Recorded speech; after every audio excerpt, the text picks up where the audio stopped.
Sabe aquela ideia de que devemos confiar nos amigos acima de tudo? Bom, no jogo do poder, isso pode ser um erro fatal. Existe uma lição, meio desconfortável até, que diz que o maior perigo, a maior ameaça, pode vir justamente de quem está mais próximo. E é sobre isso que vamos conversar hoje. Olha, essa frase do Voltaire, ela resume tudo, né? Senhor, proteja-me dos meus amigos, que dos meus inimigos cuido eu. É uma verdade que incomoda, mas que atravessa séculos. O golpe mais perigoso raramente vem do inimigo declarado. Para entender isso na prática, vamos viajar no tempo. Imagina só, Império Bizantino, na corte do imperador Miguel III. Ele era um cara jovem, com um monte de gente querendo a cabeça dele, sabe? Um verdadeiro ninho de cobras. E ele precisava, mais do que tudo, de um braço direito, alguém de confiança absoluta. A escolha que ele fez, bom, ela selou o destino dele. E olha só quem ele escolheu. Não foi o tio dele, o Bardas, que era super qualificado, experiente. Não. Ele escolheu o melhor amigo, o Basílio, um cara que era um simples cavalariço, cuidava dos cavalos. Miguel tirou ele do nada e o colocou no centro do poder. Por quê? Porque era amigo. Confiança, lealdade, foi uma decisão puramente emocional, sem pensar nas consequências. E aí, a gente vê a escalada do Basílio. Foi tudo muito rápido. No primeiro ano, ele salva a vida do imperador, vira chefe dos estábulos, logo depois já é o conselheiro principal, um cara sofisticado na corte. Aí ele convence o Miguel a, pasmem, assassinar o próprio tio. Vira chefe do exército, começa a negar dinheiro para o imperador, até que no 8º ano ele assassina o Miguel e toma o trono. O que aconteceu aqui? Cada favor, cada promoção, em vez de criar gratidão, alimentou uma ambição sem limites. E pior, cada presente era como uma ofensa, um lembrete de que ele não estava ali por mérito, mas por favor.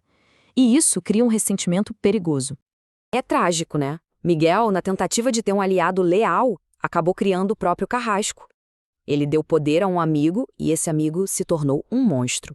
Basílio simplesmente esqueceu de onde veio. Começou a achar que tudo aquilo era direito dele. A amizade, no fim das contas, foi à venda nos olhos de Miguel. Ele não viu o perigo crescendo bem debaixo do nariz dele.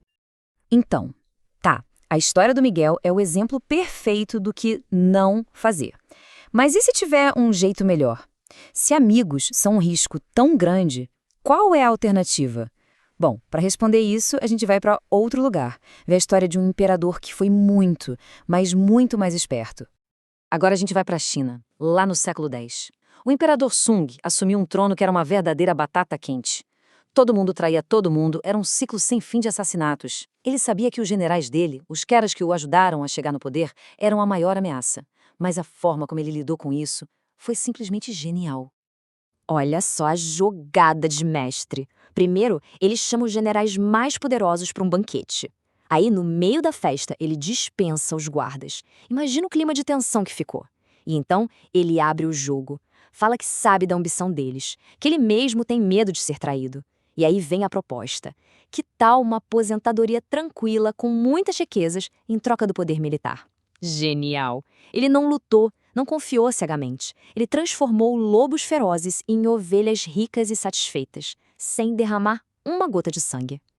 Quando a gente compara os dois, fica claríssimo. De um lado, o Miguel, que confiou no amigo, cobriu o cara de favores, ignorou todos os sinais e foi traído e morto. Do outro, o Sung. Ele neutralizou seus amigos, ofereceu uma saída honrosa, reconheceu a ambição deles e quebrou o ciclo de violência. Resultado? A dinastia dele durou 300 anos. Ou seja, a confiança falhou feio. A estratégia funcionou perfeitamente.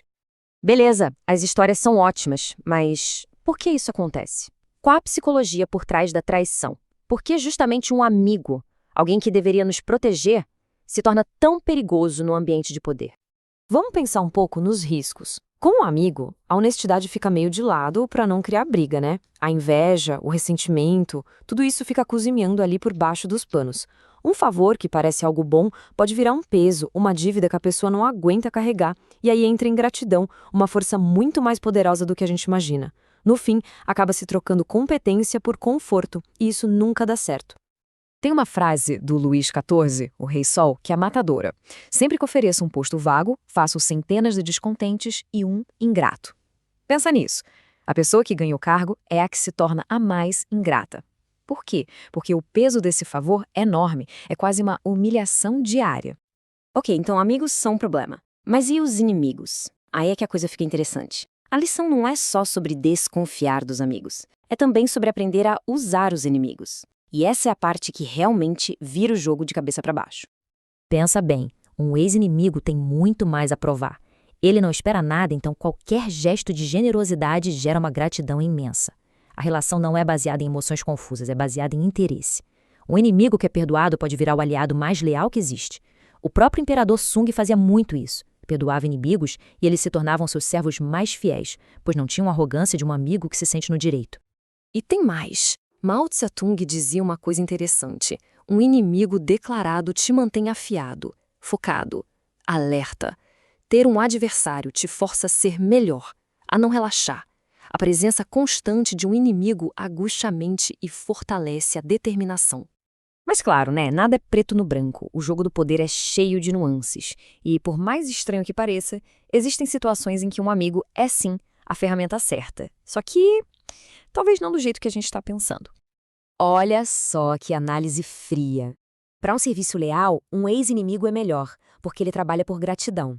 Para um conselho técnico, o melhor é o mais competente, não importa se é amigo ou não. Mas e para um trabalho sujo? Aí um amigo pode ser útil. O afeto pode fazer com que ele corra riscos que mais ninguém correria. E, na pior das hipóteses, para arrumar um bode expiatório, um amigo é perfeito, porque o público dificilmente vai acreditar que alguém entregaria o próprio amigo de bandeja. É um uso cínico, calculista, mas eficaz. No final das contas, a grande lição é vigilância, o tempo todo. Ficar de olho nos sinais de perturbação emocional, inveja, ingratidão, mesmo nas pessoas mais próximas. Porque no reino do poder, nada é estável. Achar que uma amizade é uma garantia é o primeiro passo para a queda. Para fechar, uma reflexão do Abraham Lincoln que vira tudo de ponta cabeça. Não destruo meus inimigos quando os torno meus amigos? É uma ideia genial. Talvez o ápice do poder não seja usar os inimigos, mas sim transformá-los. Parece uma abordagem mais nobre, né? Mas, no fundo, continua sendo estratégia pura. E a pergunta que não quer calar é: ao fazer isso, estamos mesmo destruindo um inimigo ou só estamos criando um futuro amigo perigoso?